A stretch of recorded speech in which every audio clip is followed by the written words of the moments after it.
Welcome all to Eat, Drink, and Explore with Cece. Today we are making a gorgeous Asian-inspired beef stir-fry with sweet peppers and with broccoli and onions, and we're going to marinate the beef in some soya sauce, some teriyaki sauce. Now, whether you buy your beef and then you slice it yourself, what do you want? You want to make sure is you want to cut the meat against the grain. Okay, that's an important element.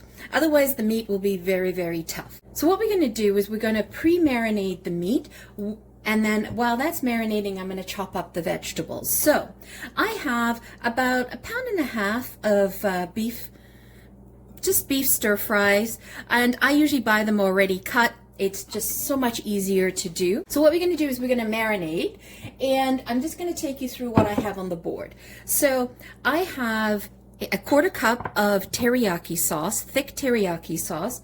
I have 1.5 tablespoons of garlic paste. I have 1.5 tablespoons of oyster sauce, and I have 1.5 tablespoons of ginger paste. And at the end, we're just going to top it off with a little bit of Worcestershire sauce. So what I have is I have 1 tablespoon of cornstarch. I'll mix that with 1 tablespoon of water, make a nice slurry. And if I need to thin it out, I'll thin it out from there. But I usually start that way. If I need to add more cornstarch, if I want a thicker sauce, I would add that as well.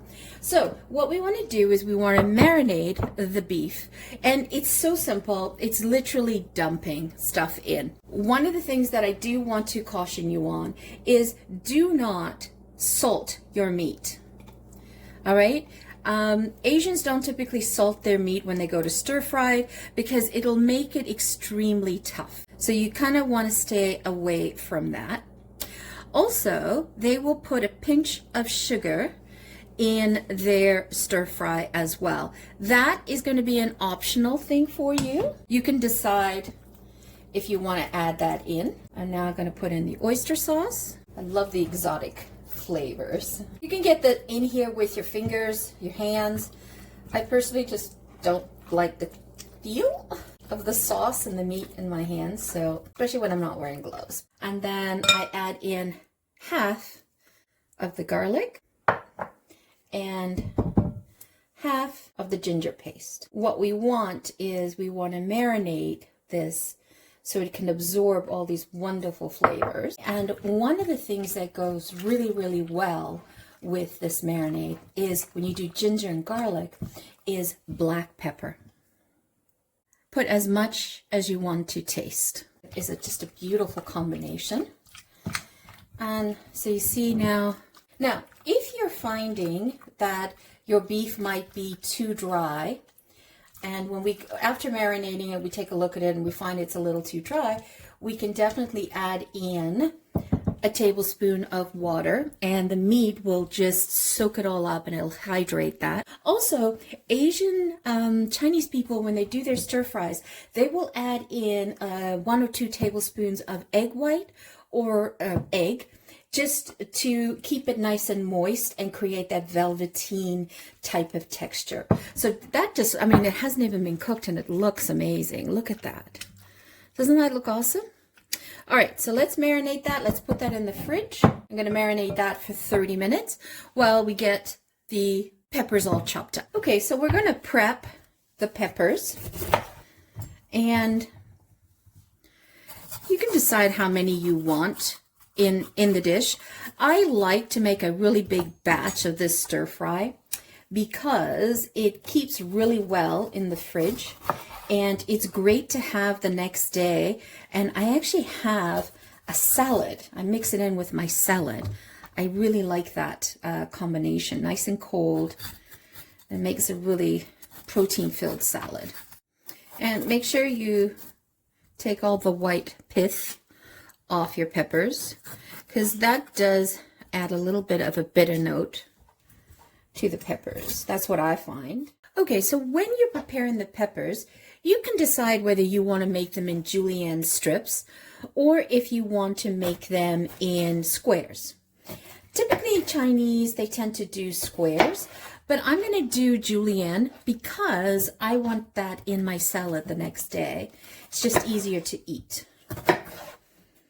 But you could do a combination. You could do some that are julienne, some that are squared out, and I'll cut one up to show you what the general size is for that.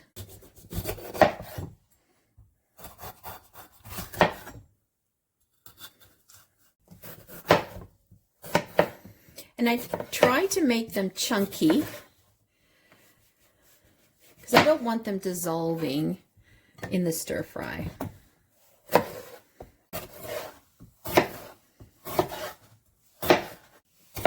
These are really big peppers, so I think I'll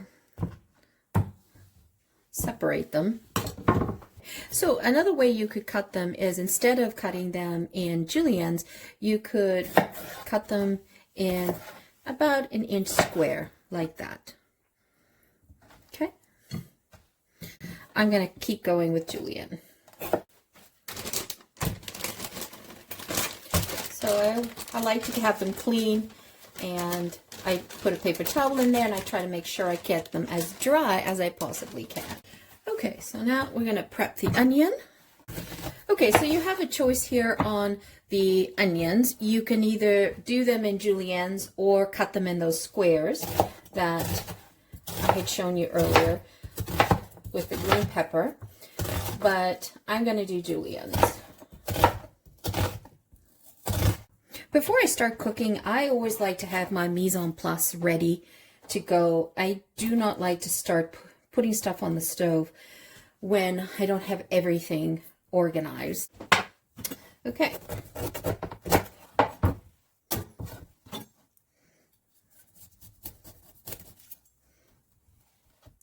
I like to keep these in florets. These I save for my vegetable stock. So I just pop that into my freezer bag. Okay, so we have everything cut.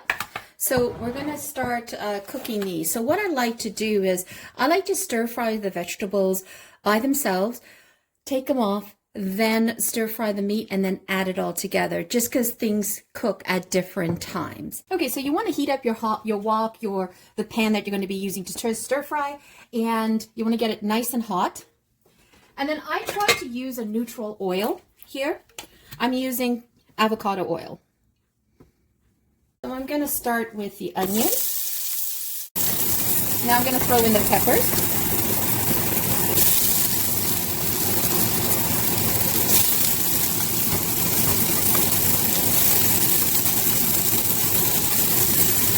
I want the vegetables to be chunky and substantial.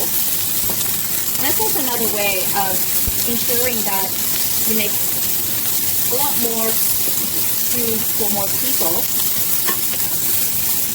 and use less meat. Now what I like to do is salt this a little bit.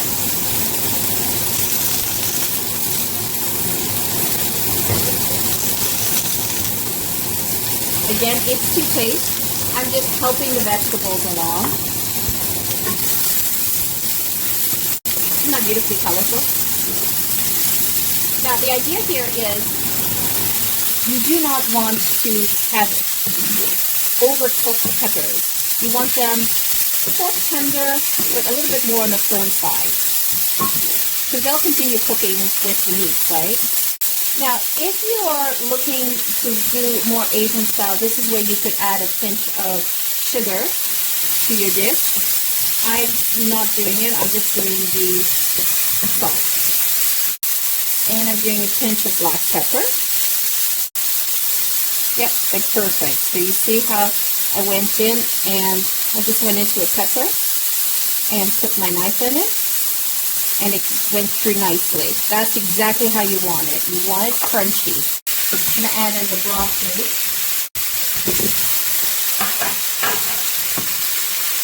And if you feel that things are burning for you at this stage, you could add just a tablespoon of water. Again, we want things to be crunchy. So just towards the end of this, I'm putting in the remaining garlic and the remaining ginger paste. And if you have the Chinese cooking wine, you could add that in here as well.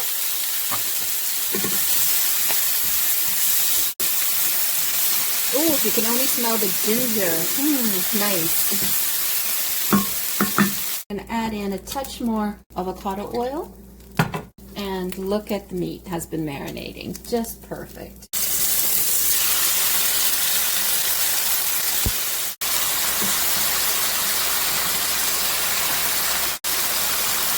Do not let anything go to waste.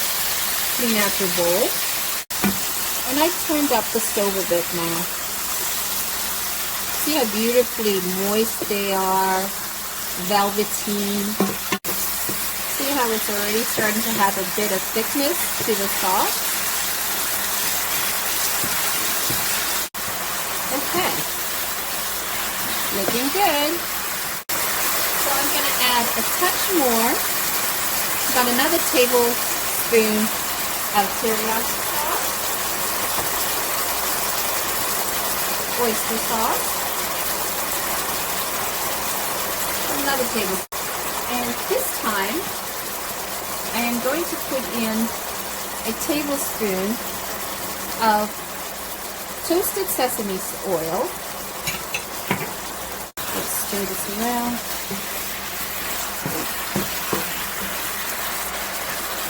Let's add in the vegetables.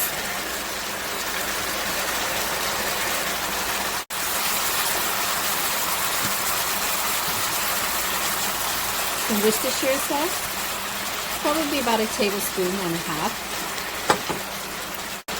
That adds a beautiful bath umami note to the dish. Fabulous. Alright, and then we're going to pour in a little bit of the cornstarch slurry.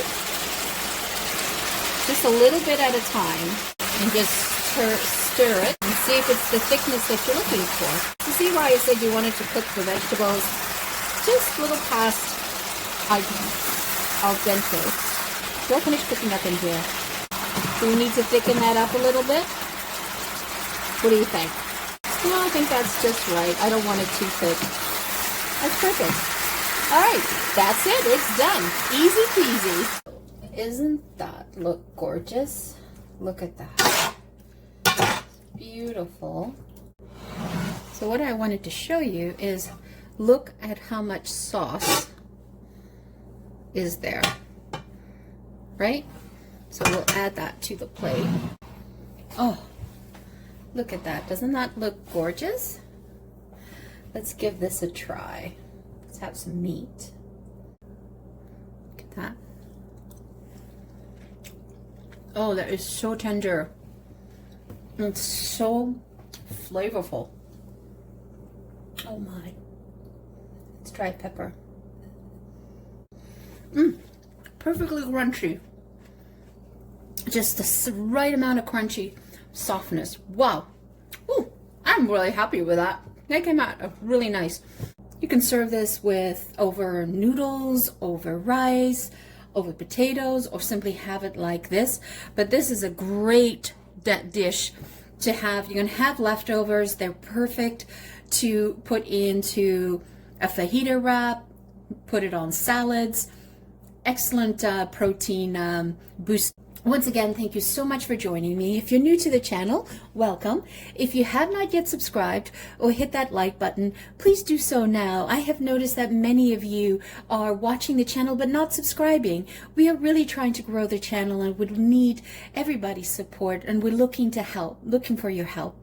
Once again, thank you so much for joining me. Always greatly appreciated from the bottom of my heart. So here you have my version of a beef stir-fry with some Asian influences that I've learned along the way, and it's perfect. I love it this way. So I hope you guys do it, and put some comments down in the video comments so that I can hear how you guys have made it. Once again, thank you so much for joining me. Have a fabulous day. Ciao for now. Don't forget to hit subscribe.